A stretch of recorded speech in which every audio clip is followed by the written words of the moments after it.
মোহতারাম ভাই, জন্য বলতেছিলাম সূরা ইখলাস যদি আপনি নিয়মিত তিলাওয়াত করেন, 2 নম্বরের হাদিস শোনাচ্ছি, কমসে কম আপনার জানাজায় 70,000 রহমতের ফেরেশতা হাজির হবে।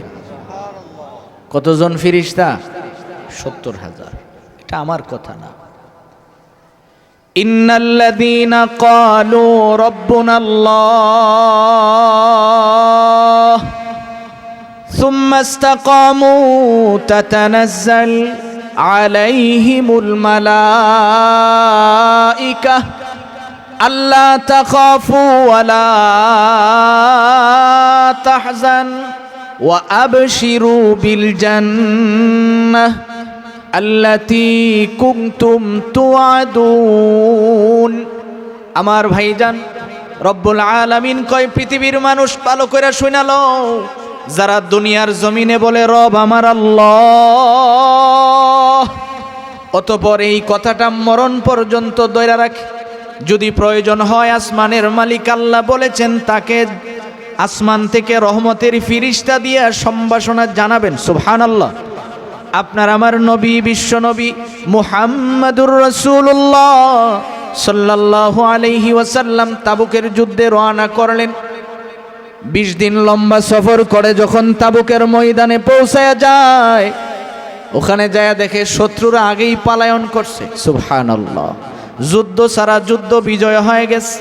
রহমতুল্লিল আলামিন নবীজি বলেন, আলী তুমি পাহাড়ের চূড়ায় গিয়া দাঁড়ায়া দাঁড়ায়া তীক্ষ্ণ নজর দিয়া দেখবা, না জানি ওরা পাহাড়ের গুহার ভিতরে গাপটি মারা বয়ে রয়েছে কিনা। তুমি একটু ভালো করে করে নজর দিয়ে দিয়ে দেখবা। সাইয়েদনা হযরতে আলী বলেন, ইয়া রাসূলুল্লাহ, নবী আমার নজরের ভিতরে কোনো মানুষ পড়েন নাই, আমি খুঁজতেছি। নবীজি সিদ্ধান্ত দিলেন, 1 দিন 2 দিন না, আমরা এখানে 3 দিন অপেক্ষা করব। কারণ আমরা অনেক কষ্ট করে 20 দিনের রাস্তা অতিক্রম করে এখানে হাজির হয়েছি। 3 দিন আমরা এখানে অপেক্ষা করব, যদি তারা আসে তাহলে আমরা যুদ্ধ অংশগ্রহণ করব। সাহাবী রাসূল নবীজি যখন বললেন, সাথে সাথে মায়না নিলেন।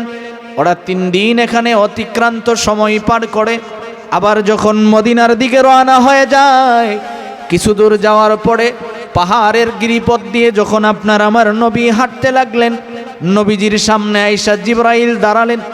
তাফসীরের কিতাবের মধ্যে পাওয়া যায়, নবীজি তার জীবনে 3 বার শুধু জিবরাইলকে আপন হালতে দেখেছিলেন। এর মধ্যে এবার 2টা ডানা 2 দিকে মেইলা দিয়া রাস্তাটা বন্ধ করে দাঁড়ায় গেছে। আপনার আমার নবী জিজ্ঞেস করে, জিবরাইল তুমি এমন ভাবে আমার রাস্তাটা কেন বন্ধ করে দিয়েছো? তুমি আমার রাস্তা আগলে কেন দাঁড়িয়েছো? এবার জিবরাইল কয়, রাসূল রাস্তা আপনাকে ঘোরাতে হবে, আপনি এখান থেকে ইউটার্ন নিয়ে আমার পিছনে পিছনে চলতে শুরু করবেন। এবার নবীজিকে নিয়ে জিবরাইল যখন সামনের দিকে রওনা হয়ে যায়, পাহাড়ের অপর প্রান্তে যখন নবীজি যায় হাজির হয়ে যায়, আপনার আমার নবী পা গুলি ফেলতে পারে না, এমন ভাবে দেখা যায় মানুষ দাঁড়ায় রয়েছে। নবীজি পায়ের বৃদ্ধাঙ্গুলিতে বড় করে করে আস্তে আস্তে কদম দিয়ে দিয়ে সামনে হাজির হয়ে যায়। জিবরাইলকে জিজ্ঞেস করে, আয় জিবরাইল তুমি আমারে কোথায় নিয়ে যাও? জিবরাইল কয়, রাসূল আপনি চলেন না, আপনার সাথে কথা পড়ে হবে, আপনি সামনে বাড়তে থাকেন। এবার নবীজি সামনে যখন গেলেন, যায় দেখে হাজারে হাজার মানুষের মতো সাদা পাঞ্জাবি পরিধান করা, সাদা পাগড়ি পরিধান করা এই মানুষগুলি ওখানে দাঁড়ায় রয়েছে। নবীজি জিজ্ঞেস করে, জিবরাইল আমারে কেন আনলা?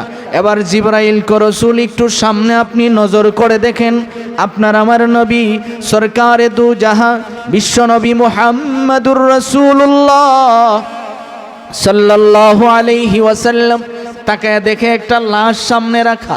নবীজি বলেন, জিবরাইল তুমি কার জানাজা পড়ার জন্য আমারে হাজির করছো? জিবরাইল কয়, রাসূল আপনার সাহাবী মুয়াবিয়া ইবনে মুয়াবিয়ার জানাজা পড়ানোর জন্য হাজির করলাম। রাসূল জিগাই, কেন? আমি সারা এত হাজারে হাজার মানুষ দাঁড়ানো, ওদেরকে জানাজা তুমি পড়ায়া অন্য লোকের মাধ্যমে দিলেই তুই চলে যায়। এবার জিবরাইল কয়, রাসূল এটা আমার সিদ্ধান্ত না, সিদ্ধান্ত দিয়েছেন আসমানের মালিক আল্লাহ। রব বলছেন আমি যেন আপনার সাহাবী کرام সহ সকলকে নিয়ে আপনাকে হাজির করে আপনি তার জানাজা পড়াবেন। নবীজি এবার জানাজা পড়ালেন। জানাজা পড়ানোর পরে বিশ্বনবী বললেন, জিবরাইল আমি মাত্র কয়েকশো সাহাবী নিয়ে এখানে হাজির হলাম, আমার আগে দিয়ে দেখলাম হাজারে হাজার মানুষ দাঁড়ানো, ব্যাপারটা কি?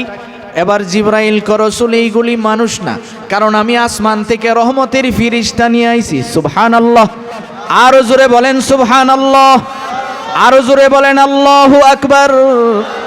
এবার জিবরাইল কয় রাসূল আমি একজন দুইজন নয়, আমি ৭০,০০০ রহমতের ফিরিস্তা নিয়ে হাজির হয়েছি। সুবহানাল্লাহ। এই জন্যই তো রব বলেন তাতানাজ্জালু আলাইহিমুল মালাইকা আল্লা তাখাফু ওয়ালা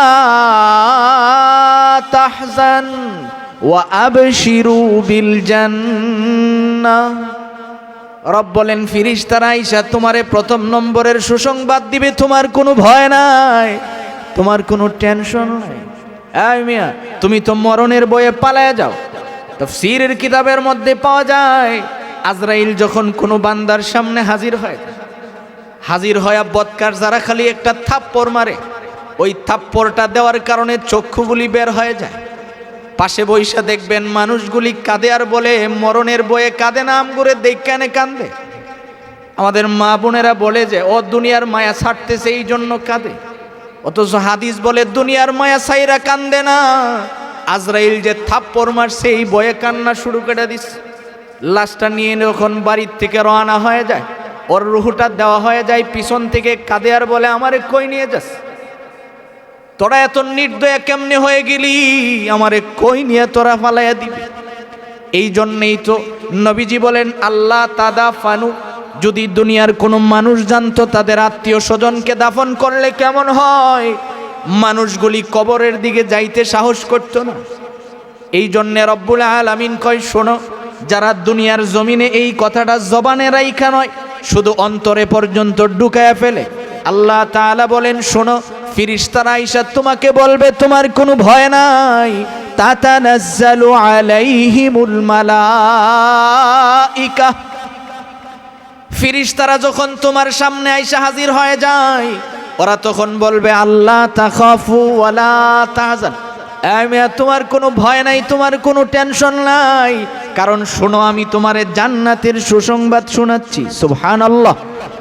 এবার নবীজি জিবরাইলকে কয় আমার সাহাবী মানি? জি আপনার সাহাবী মুয়াবিয়া ইবনে মুয়াবিয়া।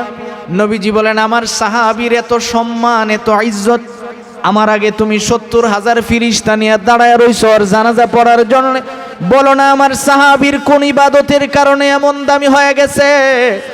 আবার জিবরাইলকে হুজুর আপনি ভালো করে শুনালেন, আপনার সাহাবী মুয়াবিয়া ইবনে মুয়াবিয়া যখন সময় পাইতো সূরা ইখলাস তিলাওয়াত করত। সুবহানাল্লাহ। কি তিলাওয়াত করতেন? আরো জোরে বলেন, আরো জোরে বলেন।